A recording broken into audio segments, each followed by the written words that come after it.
Hello, welcome to today's Just Chopsing Podcast. And today with David and myself, we have Connor Mcgovern. He is from a band called Shadow Smile. I think they're a four-piece, if I'm correct. From Five now. five. Oh, have you just had a baby? Yeah. All right, okay. And you are from Sheffield, are you? Yes, yeah. All right, cool, man. So, tell us a bit about Shadow Smile. Yeah, we formed in 2019 as a four-piece, and we did a couple shows, and then lockdown hit, and we couldn't do any more. So we locked ourselves away and wrote a load of songs, and then we put out some singles, and then we've just added a new guitar player Okay. as well. So yeah, we're just kind of just getting ready to do our first post-lockdown shows now. So hopefully we don't go into another one before we get those done. Yeah, it's not looking very good in England, is it, really? No, it's sucking a little bit, to be honest. But Yeah. fingers Well, crossed. you're a few weeks behind Holland because we're already in one, so Are you? fucking nightmare, Yeah. man. Yeah. But yeah, I've been looking at your website and it says you're trying to build a community through music by releasing a single a month. Yeah, we did that for most of the year. We just instead of doing an album, we thought we'd because times are so weird and you can't release an album and then tour it. It's kind of like we thought we'd just put out singles, keep people entertained a little bit, and we try and be as interactive as we can and try and get feedback from the crowd on what they want to hear. And we're pretty close with them now. It's kind of become a bit of a symbiotic thing where we put out songs, they tell us what they liked, what they didn't like. They said, well, why don't you do something like this? It's quite a cool dynamic that I think I don't think it's unique. I think a lot of bands do it, but I think we're just kind of a bit more forthright and open about it. And yeah, so we're just trying to build that and really, Okay. really nurture it. Yeah, well, so it's not really a community as such. It's more of just connecting with your fans, I suppose. Yeah, but I think they've got kind of like a lot more directs. We've just built a Discord. I don't know if you're on Discord at all, but Discord's like pretty cool. A lot of gamers are on there. We've got a lot of we have a community within that, and Okay. the people in there. You know, we kind of called kind of the Shadow Smile cult, and then we've got like the Shadow Smile cult, the High Order, which is like the ones that are super dedicated and they get access to like exclusive stuff, and we talk to them all the time. So it's more of an online community. It's not like we go down the pub with them every week or anything like that. But might not be able to soon anyway. But yeah, Yeah. it's kind of like it's very much like looking forward to like how the kids at the moment seem to be living a good chunk of their lives online, and we're trying to nurture that and really be with them on it, as opposed to alienating them by releasing a vinyl and trying to get them to buy it. I think it's us kind of being as realistic as we can be about our position in the music landscape. Yeah. Is that Discord a bit like a Patreon type thing then, or? It's free though, but it's kind Oh, of okay. kind of similar. It's kind of like it's social media, but there's no real restrictions on it. We get to build our own server on there, and they can come and talk to us, and they can come and talk to each other. But you don't have to stick to like the Facebook guidelines and all that kind of thing. You set your own guidelines up, so a little Oh, bit more okay. freedom for them on there, which is kind of cool. Oh, we'll have to look into that, Dave. Yeah, I never heard of it. Yeah. I've heard of it, but I've never really looked into it, to be honest. It's mostly gamers that are on there, really. Like people go on to talk about video games and stuff like that. But our drummer's a super big gamer, and he was the one with the idea for it. I've never Okay. really been that nerdy with all that, but he's kind of on it, so it's working pretty well for us at the moment. Yeah. Well, Dave is a gamer anyway, so Oh, Yeah, I really? like retro yeah. stuff, I think. Retro. He does retro gaming. That's probably because he's an old bastard, but I am old, yeah. he likes the old stuff. What games do you think? Well, I can see Pac-Man behind you there. Yeah, but it's like Commodore Amigas and the old Mega Drives and stuff like that. So it's more, well, pre-millennium Yeah. game. That's where the graphics were more sprites than graphics, if you know what I mean. Do you know what I mean? So that's what I enjoy. But yeah, so I hadn't heard that one before. I mean, I got newer consoles as well, but I don't tend to go online and play as much as I used to. Like, but yeah, Yeah. have a He's look at having a that. Switch for Christmas. I am, yeah. Oh, nice. I'm like an old man with it. I'm just so I've got my PlayStation that gets turned on to watch Netflix now and again, and that's about it. To be honest with you, I play like the I don't know if you know the Batman Arkham series. I was really Yeah, into good, them. yeah. and that's like the last thing I've really played, apart from the odd quick game on Call of Duty once a month or something. But yeah, wish I had time to do it, to be honest. Yeah, I've never been into gaming. I sort of like I'm a little bit older than David, so that's like a generation, not really a generation, but I suppose there is a generation gap for like Well, 6 or 7 years. School, isn't it? Yeah, it's a school, isn't it? School generation. Yeah. I suppose, yeah. Yeah. So I was just leaving school as they were introducing computers into school, you know. Wow. So I never really got into it, like. Hmm. And I Yeah. definitely never got into gaming. I was like, what the fuck? I was just wasting my time. You know. My missus always tries to get me to play cards, and so she's younger than I am, and she wants to play cards, so she's gone the other way. Just like, I'm not playing cards. Oh, well, if she wants you to take up knitting, then you definitely need to run. Yeah. I don't know. I could get on with knitting. I think it might work. But you could knit a few jumpers for yourself, I guess. Yeah, that's it. Keep me warm this My time mum of used year. to knit me some nice mohair ones when I was a punk rocker back in the day, Nice. which was all cool. My mum knitted me one. I couldn't get my head through it. It was like, Because your head was too big. what? Maybe it was. I just remember the bloody gap for my head was too small. Yeah, she thought you had a smaller head than you did, Dave. Probably. And it says on your website you're offering an antidote to the enigma. What does that mean? I don't know. I write some. And what does zeitgeist mean? Because it says also zeitgeist generation. So the zeitgeist is kind of like the flow of thought, I guess. It's kind of like the zeitgeist is, the sort. Yeah, exactly, the sheeple kind of vibe. So okay. I think we try and what it really, I guess, means is that we're just trying to give we give a bit of commentary from our point of view. I find that a lot of bands at the moment, especially, they're almost like tugging political party lines and stuff, and I find it really unnerving that the artists can't speak. So I think that's kind of what we're trying to say, but in a more elaborate way, I suppose, because the guy who did our biography wanted to use bigger words. So you might know. Do you know Adam from Hayward Media? I can't say I know him. No. Because he knows John, who brought me to you guys. So right, yeah. He's a great guy, but he very much like wanted to use particular terms and yeah, but yeah, I think it captures what I was trying to say anyway pretty well. But yeah, I think it's just we just try and reflect what people like, kind of going back to that collaborative thing with the fan base, is that they feedback what they're thinking to us a little bit, and we have to try and amplify that a little bit for them, as well as our own thoughts as well. Instead of just kind of, I look at the sort of Kerrang articles and stuff like that, and nobody's got anything to say. Like, it just seems like, I mean, I'm not slagging the industry off, but it does seem a little bit like everyone's just, I don't know, everyone's saying this exact same thing on every song, and I just think that's not what we're about. So we just kind of say what we think. What do you mean, like politically, or because there's a few bands coming out with some more political edged stuff, if you like.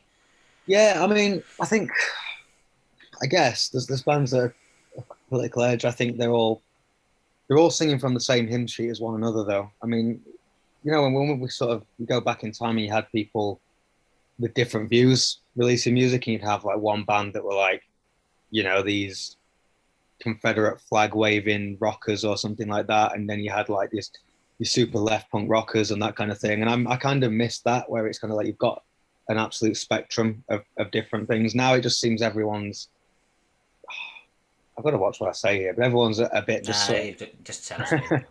Everyone's just a bit safe, maybe. Sorry, Dave? You think they're playing safe? Yeah, I do. I think everyone's just saying what they think that everyone wants them to say, almost, I think. Yeah. And and a lot of the time I probably agree with them. That's the thing. But I just think it'd be nice if people said what they actually thought, not what an ideology is telling them to say. Yeah. Well, I like to say what I think, but sometimes it can get me in trouble.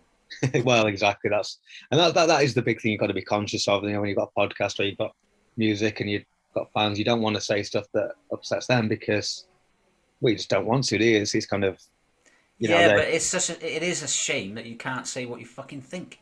Yeah. Without some twat getting offended, to be honest. Yeah, I think people quite like getting offended, don't they? I think it's always been the same. It's just that social media is such an amplifier for it, and you can just kind of, because you used to hear about people writing into the BBC and ITV and Yeah, things like yeah, yeah, that. yeah. It's like, Points of view. yeah, exactly. That's what I was thinking of.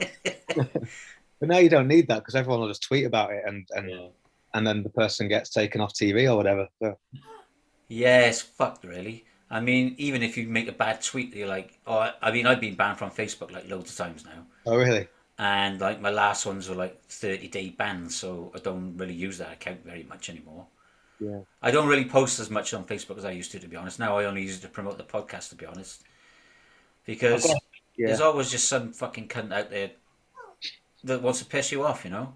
yeah. And I've got a tendency to just, so whatever somebody thinks, I've got a tendency to think the opposite just to annoy them as well. And Yeah, you me kind too. of end up, yeah, you just kind of end up not trolling them, but you end up just sort of giving them the counter argument, and then they'll get upset, and it's like it's just not worth having the discussion sometimes. Yeah, but usually there is no actual counter argument. They just like want to let off some steam about something without a valid reason. And when Yeah, you challenge their reasoning, they can't come back with any answers. yeah, that's it. There's no thought gone into it. They've just seen somebody else say it, and they want to say it a lot of the time. Well, the thing is, like I was just telling David, because I'm in Holland and we have a tradition over here. It's called Sinterklaas, and it's like Christmas on the 5th of December, but it's for kids. Yeah. And what the I think the premise is, Sinterklaas came on a boat from Spain, and he had all these little helpers, like little elves or elves, if you Yeah, like. But they're all dressed up. I mean, now they're dressed up as like they call them Zwarte Piet, so they're Black Pete.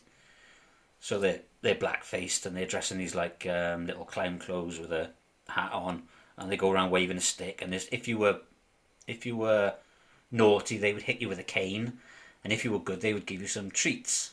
Right? right. But this tradition has been going on from 1400 and something. Yeah, So now there's a group that's been set up called Kick Out Black Pete because it's a racist. They think it's a racist symbol, right? right.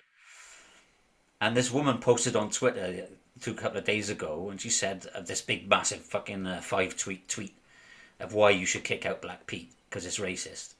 Yeah, So I posted a tweet back, and I said, "Look, if I paint my face black, does that automatically make me a racist?" And then she started on about fucking, blackface was brought out in America with the black white minstrels and all this bollocks in the early 1900s, and now it's classed as a racist. You should do your history. And then this other Dutch guy chimed in and said, "Well, you should do your history because your fucking argument is totally defunct because Black Pete and Sinterklaas has been going since 1400 and something, way before any connotations of racism, you know." yeah, So it's like, well, so I said, well, if I just paint my face black, am I automatically classed as a racist? yeah. You know, which because I'm not a fucking racist, nowhere near. But why would you class me as a racist if I fucking painted my face black? And then she didn't have no argument, and then she just fucked off. Yeah. But it's just like this. It's just nonsense all the time, and it's just this cancel culture, fucking brigade. Yeah. They think they're doing good, but they just got no argument. You know. Well, some of the worst things that ever happened have been done in the name of good, haven't they? That's the thing. It's you just think like, I mean, what's really to be achieved by taking someone's livelihood away from them? Like, yeah, fair enough. If you think that they, say someone says something and it's racist, whatever, the best thing to do with them is to try and inform them differently. I would say, as opposed to saying, say you vilify someone for it. Yeah, you vilify someone, you take their career away from them. You're not going to win them round. They're going to resent you the whole thing even more. So they're going to be more racist. They're going to be more, Spoken about it as well, man. Yeah. It's what, Dave? They'd be more outspoken about it, wouldn't they? Well, they are, I guess. I mean, if they're a public figure and you take their livelihood away, they've already got a following. Yeah. So they got a platform, haven't they, to preach what they think. Well, did you see that? I think it was in fucking Sheffield, actually. That Roy Chubby Brown. Yeah, the theatre said, "Fuck off, I'm fucking playing in here," because some people complained about him because it's not a family show, if you like. I think it was the council that stepped in and shut it down. Yeah, but it was the council in the end, but some woman complained, I think. Yeah, I mean that's bizarre to me. I mean, it's so tough because this is the dodgy thing, is that you get panned with a hard with a brush if you say anything. But it's like, for me, I mean, I'm not a big Chubby Brown fan. I've never been into it, but I think that's a character that's laughing at sexist people. It's not. Yeah. It's not his views. It's a character that and you're not laughing with him. You're laughing at his ridiculousness. Yeah. It's like, if you watch Alan Partridge, you're not going, "Oh, I agree with him." It's like, no, you think he's an absolute moron. Yeah. People, there's no nuance. Like, nuance is just gone, and it's just like there's no shades of grey. There's no, I don't know. I think comedy's like, until this is all done with, comedy can't really happen that much. There's no way you can go with it. Yeah, I mean, yeah, I don't know. I mean, everything is. I mean, we've discussed this before, but everything should be put in context. You know, there is a context to everything. And if I say something funny, and I upset fucking Mrs. Brown down the road, but 40 people over there are laughing, who's in the wrong? Yeah. You know, Mrs. Brown in the wrong for fucking getting offended? Yeah.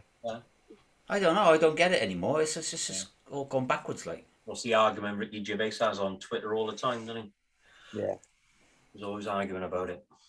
The other thing is, like, if you say anything that has any meaning to it, it's going to offend somebody. So it's like, the actual argument is, how many people are we allowed to offend? It's like, if you, or who am I allowed to offend? Because, like, if you want to offend, like, a Tory cabinet minister, that's completely allowed. If you want to offend, it just is. And, again, I'm not a Tory voter, but it is kind of like, there is a double standard there. It's like, you can offend the right people, you just can't offend other people. So I don't know. Yeah, I don't. There's no logic to it as far as I can tell. There is no logic to it, and that's the problem. Everybody, and then they all moan about the right to free speech as well. Yeah. And it's like, well, it's like Adele's concert now in America, right? She said, "I don't want anybody coming in who's not been vaccinated." Right. So that's Adele's choice. Yeah. Now they're all up in arms saying Adele's fucking being hypocritical and racist to non-vaccinated people, basically, by not letting them go into a concert. Yeah, that's... But she's also got a freedom of choice. You've got a freedom of choice not to be vaccinated, but she's also got a freedom of choice to not let you in. 100%. So where's the line that you're gonna separate all this from? There's not a line, is there? Yeah. It's crazy. I don't know where it's going to end, or if it's going to end. I think it's been exacerbated massively by the pandemic as well, because everyone's had a year and a half to just sit there and think, which is a dangerous thing. Yeah. I don't know if they're thinking. I don't know if they're thinking, to be honest. They just got. They might be stewing. Everybody was furloughed. You had more time to go on social media. You had more time to read crap and see what was going on. And most of it's rubbish anyway. Yeah, I know, but instead most of it's not even fucking true. Instead of the country pulling together, it's just ripped itself apart, hasn't it? Really. Well, it's not only the UK; the whole fucking world's at it, isn't it? To be honest. Well, the whole world's politicians have been just doing ridiculous things the whole time as well. So that doesn't help. Like, you've just got people just looking at the politics and going, who actually looks after the people? And, it's like there's no one to look up to or anything. So I don't know. It's a really strange time. Yeah, I watched that Matt Hancock interview earlier on that he was on this morning. I've not seen it. He was on there publicising because he's dyslexic, so he's on there trying to, as a backbencher now, trying to push forward dyslexia, and he's trying to make sure that the kids get identified much younger. So he's pushing all this across, and then from nowhere, what's his name? The guy the white hair who had the puppet thing. Schofield. That's it. From nowhere, Schofield said, "Oh, did dyslexia stop you understanding what the rule was right at the beginning, because obviously he'd had that affair with that woman and all that, and he wasn't separating and all that, and you could just see the look on his face. He was like, oh no, I've apologized for that, and that was something else." But did he say that, Schofield? I would have told Schofield to fuck off. Yeah, he did.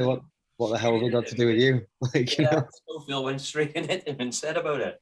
Yeah, but he was fucking dragged through the mill for having an affair with a fucking floor runner and stuff. It's been going on for years behind his wife apparently knew about it, but he was having this homosexual affair, and then that cheeky cunt's got something to say to Hancock about stuff. Oh, I would have told him to fuck off. To be honest.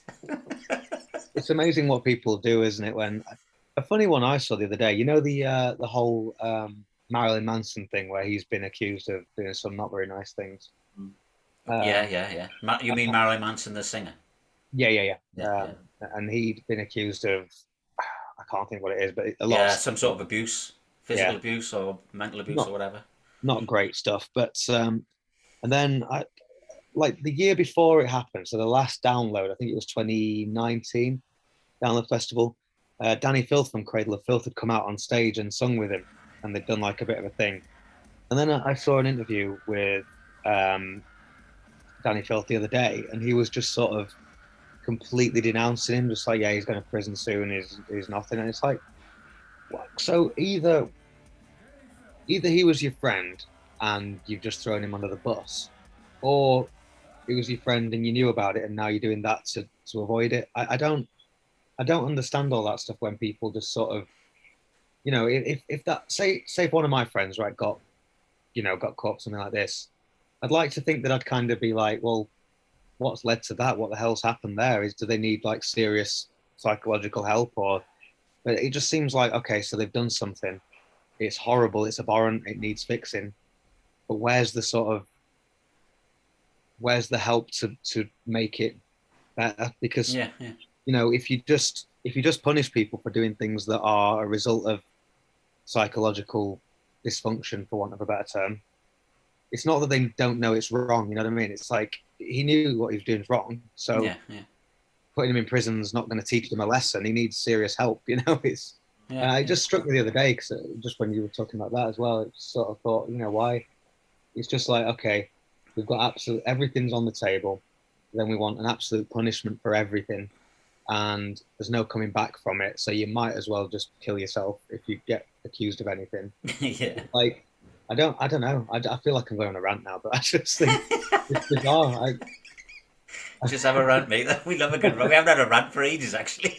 It's like, I think like these things really need addressing. Like, if society can ever move forward, we need to like find some protocols to deal with people that do these horrible things, because they're not just doing them for a bit of fun, are they? You know what I mean? It's like there's something going seriously wrong, and someone needs to identify what it is.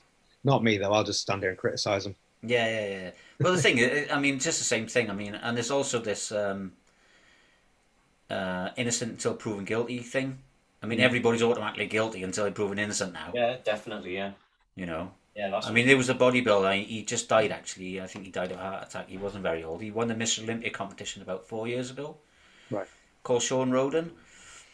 And after he won the Mr. Olympia, some woman accused him of raping her. Right. And obviously she was in his hotel room and stuff, probably a bit like the Mike Tyson story, you know. And then her husband got wind of it or whatever, so she accused Sean Roden of rape, and he obviously denied it. But the IFBB, who was the governing body of the bodybuilding competitions that he was in, wouldn't let him compete anymore until he was found innocent. So he was automatically found guilty by the IFBB before he even beat the fucking trial, you know. So where's this culture come from? Strange, isn't it? I mean, it's obviously it's a very tough one, because you can't just say, because if these things have happened, obviously it's traumatic for the people that have been involved and the victims and stuff. So I guess a lot of it probably has to do with sponsors as well, doesn't it? The sponsors say, right, you get rid of him, or, you know, and that's the thing, money rules the game, doesn't it? If people sort of say, well, we'll pull your funding, it's like, well, sorry, mate, you're guilty then. Yeah. I mean, she was a known fraudster as well. Right, wow. Her husband had been done for bank robbery, and she'd been done for fraud a few times, and all this nonsense.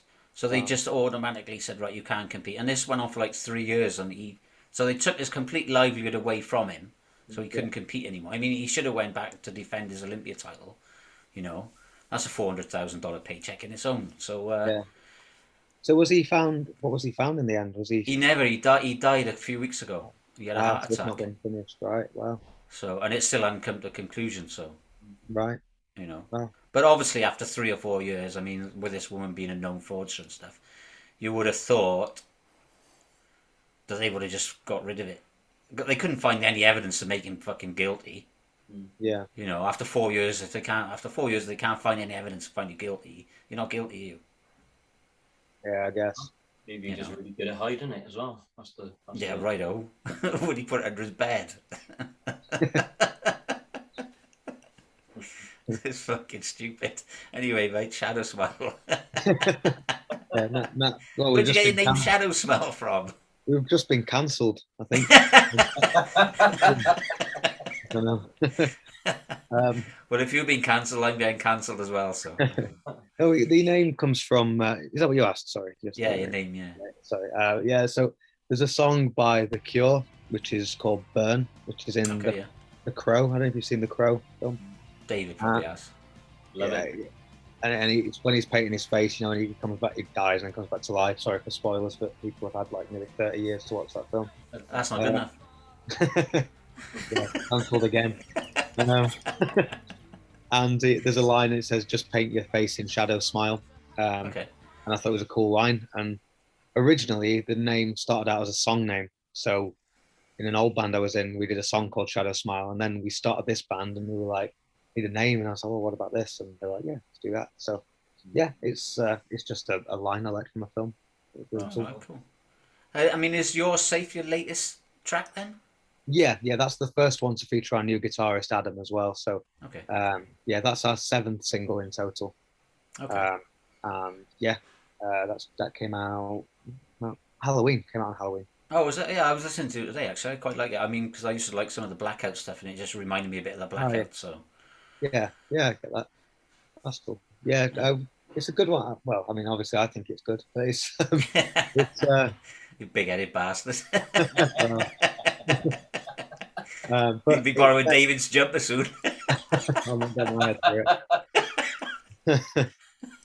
Yeah, it's what was I say? It's good, not it's good, but it's been good because it's we've stretched our creativity on it a little bit. We've incorporated a few different elements to it. We've made it's a little bit poppier than some of the stuff we've done in the past, and a little bit. It's got more mellow, but then more and then heavier parts as well. So it's like it's the lightest, but also the heaviest song we've ever done. So it's okay. It's a bit of a journey of a song, I find. But yeah, we enjoyed making it quite a lot. Yeah, because have you always been into screamo stuff then? No, not at all. To be honest, I started out singing very classically originally, and in choirs and things like that. But I started screaming when we did 3 singles, and they didn't have any screaming apart from the odd little texture in the background. And then during lockdown, we sort of reassessed the whole sound we were doing and everything, and we were just sort of, this is a bit of an angry time we're in at the minute, and there's a lot of stuff I want to get off our chest. And I thought, you know what? My theory is that if it's worth being sung, it's got to be more powerful than, words don't do it justice. You've got to burst into song. Like in a musical, for example, it's like, okay, now, and screaming's the next level up for me. So it's like, if singing it doesn't sound like there's enough conviction, then we scream it. So that's kind of my philosophy on it. If we've got nothing aggressive to say, then we'll probably just sing. Whereas if there's something eating us up, then we'll go for screaming. I think that's that's kind of how I am. Try and be genuine about it, I think. Yeah. How do you look after your voice then? Because there must be quite a heavy transition between normal singing and then. Have you ever had singing lessons or anything? Yeah. I used to have a coach for many years. I don't at the moment. I really should. But just because of the way things have been, I've not been doing any gigs really. So I've not had to look after. I mean, I still look after my voice, still warm up and everything. But it's just a lot of scales and things like that, and then doing them with the different levels of gravel and distortion I put on my voice and things. So everything I try and keep as healthy and safe with it as possible. I don't do anything that hurts, or everything's very technique driven. As on rock and roll as that sounds, it's very clinical. Well, it needs to be. I mean, if you want any sort of longevity, then it's also an instrument that you need to look after.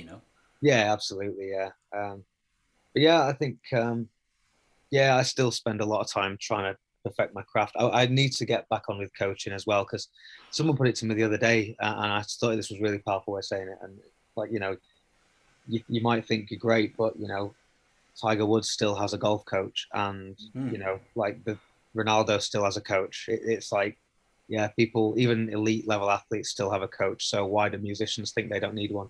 Yeah. Why does a guitarist think they're too good to have lessons still? It's like, no, you need to, because people have different perspectives on your voice and your instrument playing or whatever. So yeah, I think I need to get back with a coach soon as I start gigging again a lot more.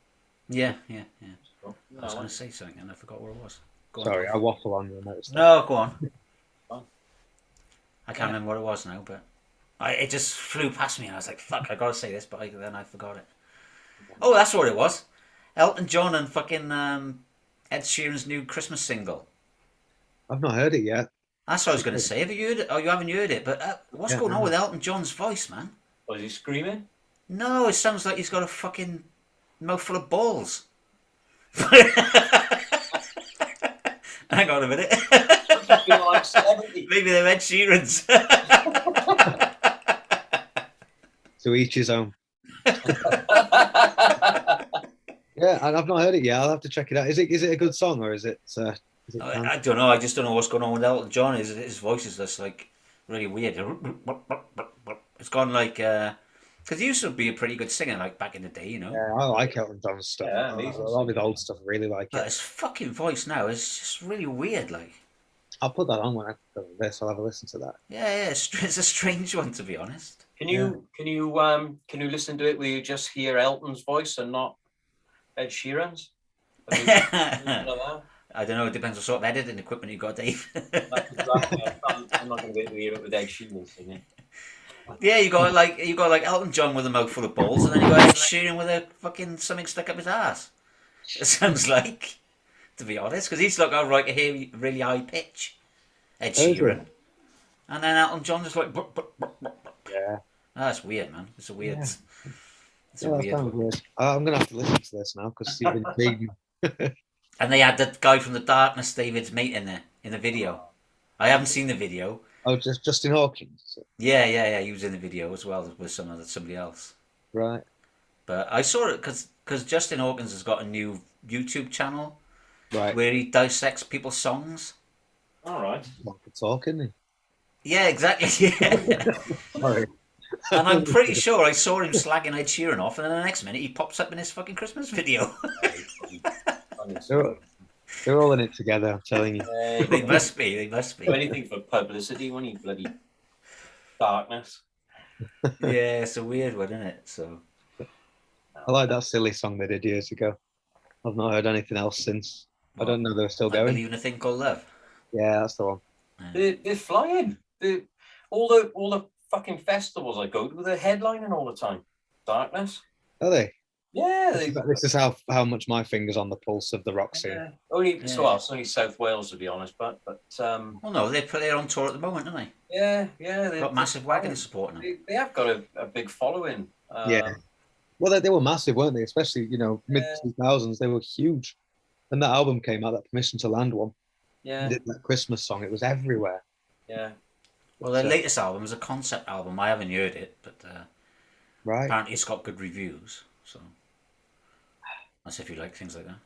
I do, but I just, man, I'm going to get so in trouble for this. But there's this whole like new wave of classic rock and all that, but it's like, I quite like classic rock, and I don't really need to hear it again. I'm sort of, I don't know. Well, I don't know. See, yeah, this is the thing as well, isn't it? Oh, I'm going to get in trouble as well now.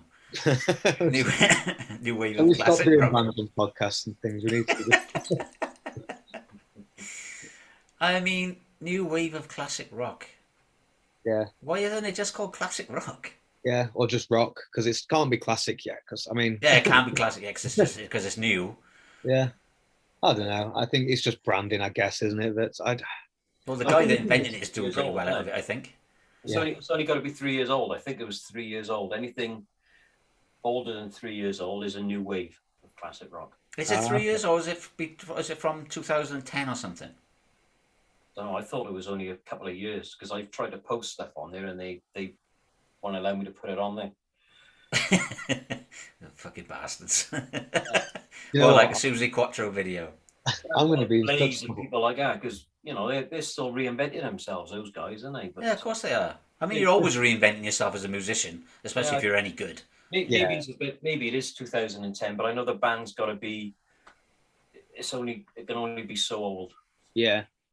Okay. The thing is, it's like there are some great bands in that scene. I don't want to write anyone off because there are some really, really good bands. But I'd just say they're good rock bands, and I don't know that that movement's particularly helpful in some ways because it's very limiting. If you're saying classic rock, then that just alienates anyone under 30, I think, or probably under 35, 40, really. I mean, you go to some kids in school and say, do you want to listen to some new wave of classic rock? They're all going to go, no, I'm going to listen to some edgy modern rock. And it's a little, I don't know, but maybe it's not marketed at me or them, so I don't know. I don't know. How old are you? I'm 31. So it is marketed at me. But, but I'm just, it's probably marketed at fucking us as well, to be honest, but yeah. I just think it's like, do you not get sick of seeing the same bands on the festivals every year? And just like, I don't know. But there's some really good ones. I mean, funnily enough, we're playing a gig with a band tomorrow called Low Drive. That's my cheap plug of the day. And they're not a new wave of classic rock band, but I guess they've got classic rock elements, but then so are we in some ways. But they entertain me, and I listen to them, and I think they're. But I don't think of them as like new wave of classic rock. I just think that's the cool riff, that's a cool song. And yeah. I don't know why there's this need to sort of pigeonhole everyone all the time.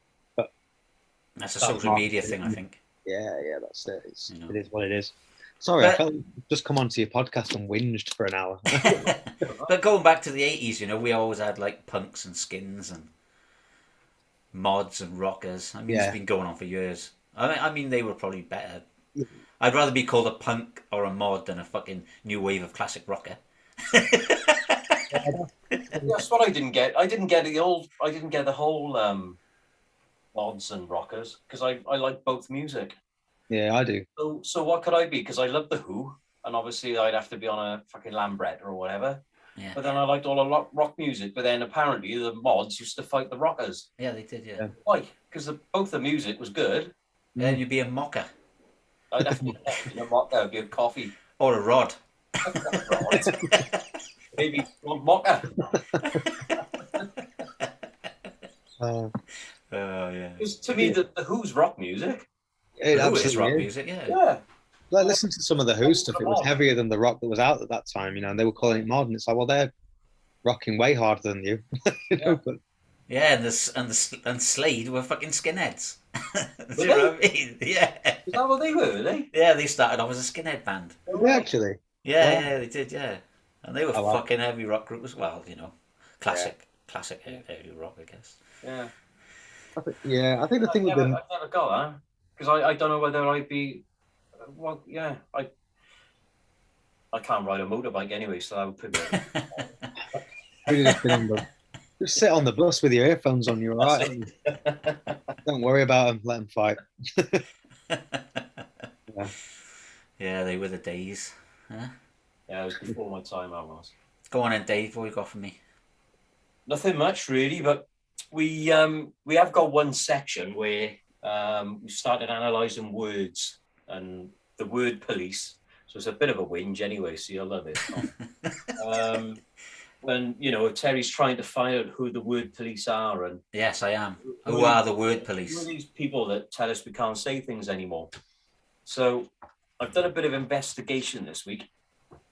The Scottish police force, right, have banned 139 words from their Facebook page. Okay, and one of these words is the word pig, which obviously is a derogatory term for policemen. But if you live in Scotland and you're a pig farmer and somebody's stolen your pigs, you can't actually tell the police on Facebook. That's incredible. Well, your pigs are being stolen. What would you say? They've come and taken all my police? I don't know. Because I bet swine has been banned as well. Yeah. So I don't know. But yeah. So that was one of the words. And the other one that they banned as well was knob. So if you get girdled and you need somebody to find some fingerprints on your door knob. You can't use that word on there either. Yeah. Which I You're found looking really a bit sick there if you're going to contact the police. Yeah, They've broken my doorknob and nicked all my pigs. that's right. My Halifax pigs, because they were little collectible money boxes. Yeah, they were, yeah. Well, So so we're trying to say, who do you think the word police are? Because I said to Terry, who's my mum and dad, because they told me what I could and couldn't say as I was growing up.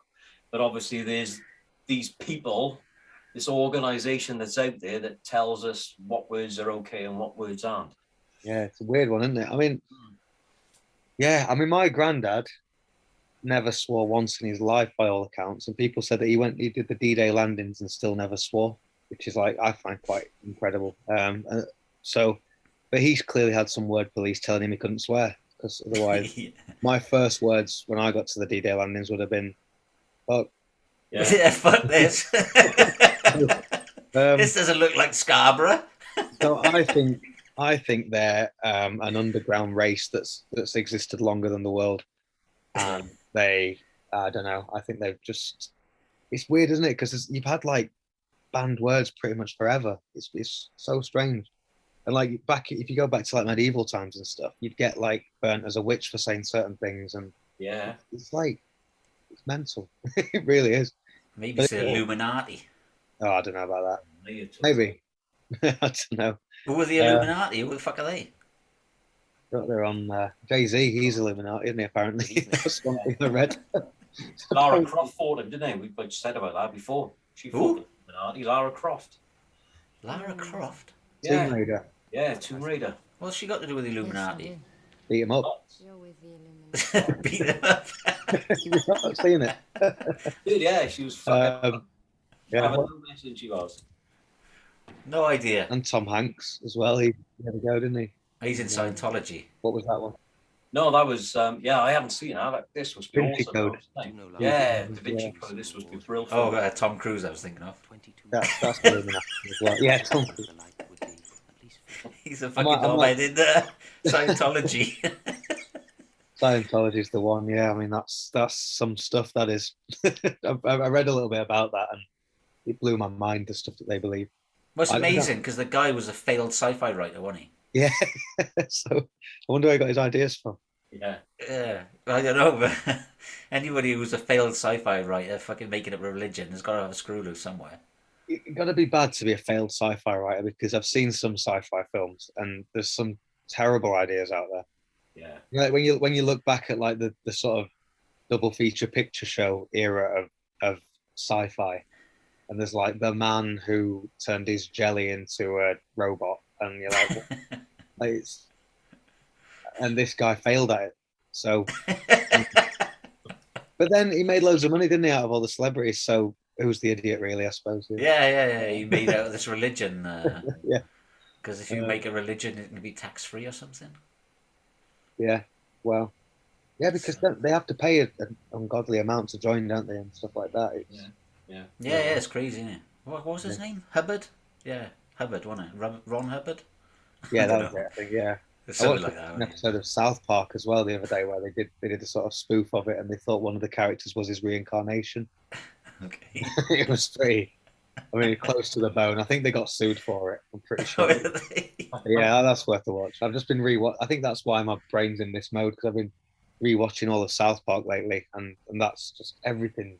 How they've not been cancelled, I have no idea, because there's no place for them in the world that's about now. I don't know what's going on. But I don't know, they just did a couple of COVID things, didn't they? Yeah, I've not seen those yet. No, I haven't seen them yet. I need to watch them. I don't know if we can get them over here yet, because in America... They're on YouTube, aren't they? Are they? Oh, yeah, I think so, yeah. I came across some clips, like 2-3 minute clips of it. They're genius, they really are. Yeah, they are, they're clever. I need to get them to script write my show. What do you reckon, Dave? I think actually, it's quite telling, because the people that are getting away without being cancelled are people like you mentioned, Ricky Gervais, like South Park, and like, what else was I thinking of the other day? But basically, it's the people that don't care, and if you don't care about it, they can't get you, because you're like, well, you know what I'm like. Oh, Eminem, he was the other one I was thinking of. Oh, yeah. They can't cancel these people because they're just... they've said horrendous things, you know what I mean? And a lot of people find it very funny. So it's like, what are you going to do about it? It's like, it's all out there. I've got no secrets. I think that's the only way to avoid it. It's just be like, what are you going to do? Well, that's it, and that's the only way you can. That's the only way you can go forward. Because if you start caring about it, it's just going to ruin your mind, I guess. Yeah, I think so. You know. Yeah. I mean, I'm the same, but I gotta watch what I say because David tells me off. But because he's got a career to think about. Because our Amanda watched my podcast, so I try not to swear if I can help it. Sorry. And his mum is my auntie, so. But yeah, I swear. I'm getting better actually. I don't swear so much anymore. I mainly swear when I start getting excited, to be honest. Yeah. You do. And that's it. And I start going and. Yeah. When you're a bit sleep deprived. Yeah. That's when I'm worst. I'm a menace. I'm a proper menace when I'm tired. Worse than when I'm drunk. Yeah.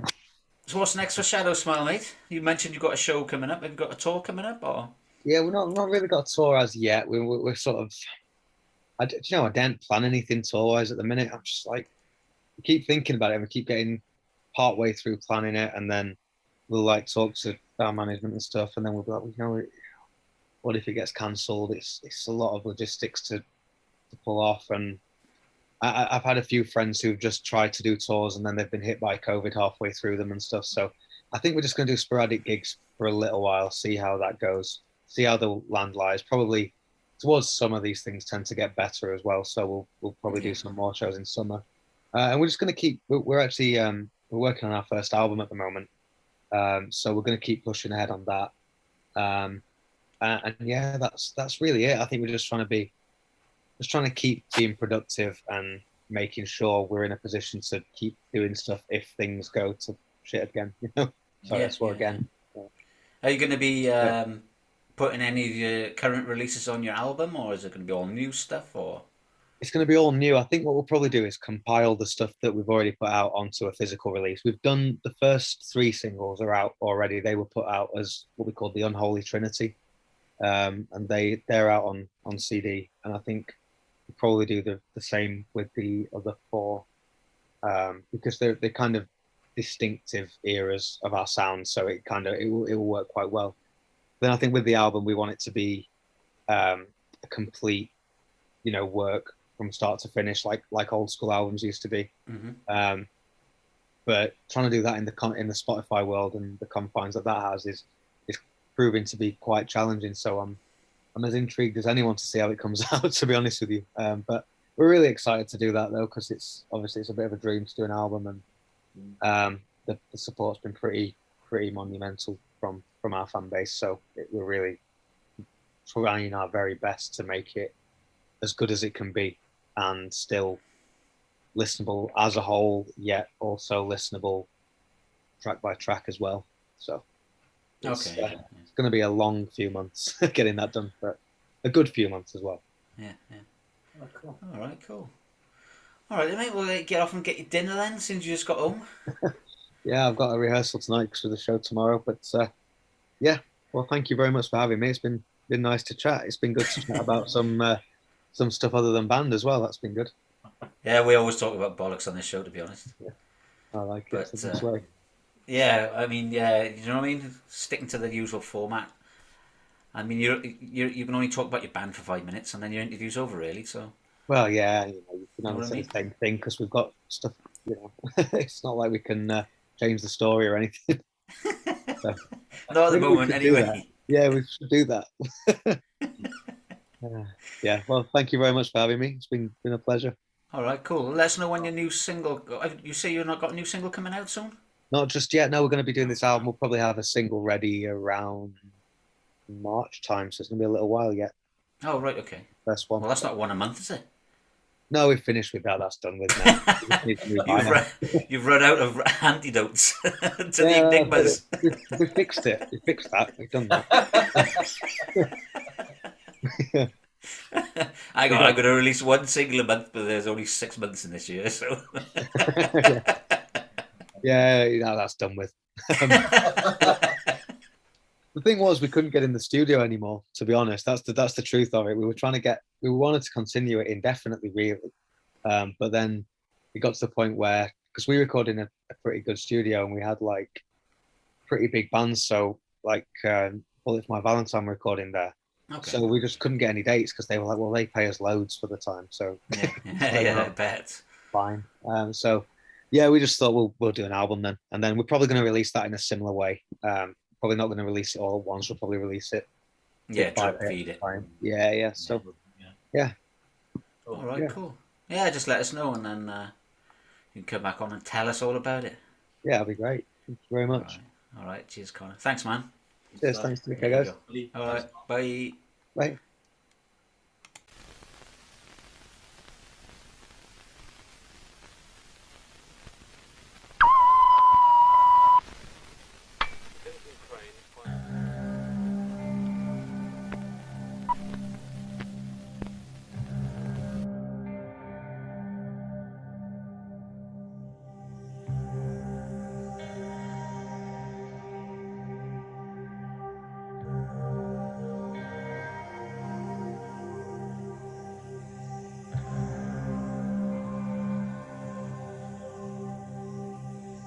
No silver linings behind these clouds. The storm sirens rage out loud, but you keep on telling me that I am safe. Warning signs were there to redeem, but we didn't look any further than fear. Keep on telling me that I need faith. Just inject the needle and hand me the pills. My senses compromised and I can find the way.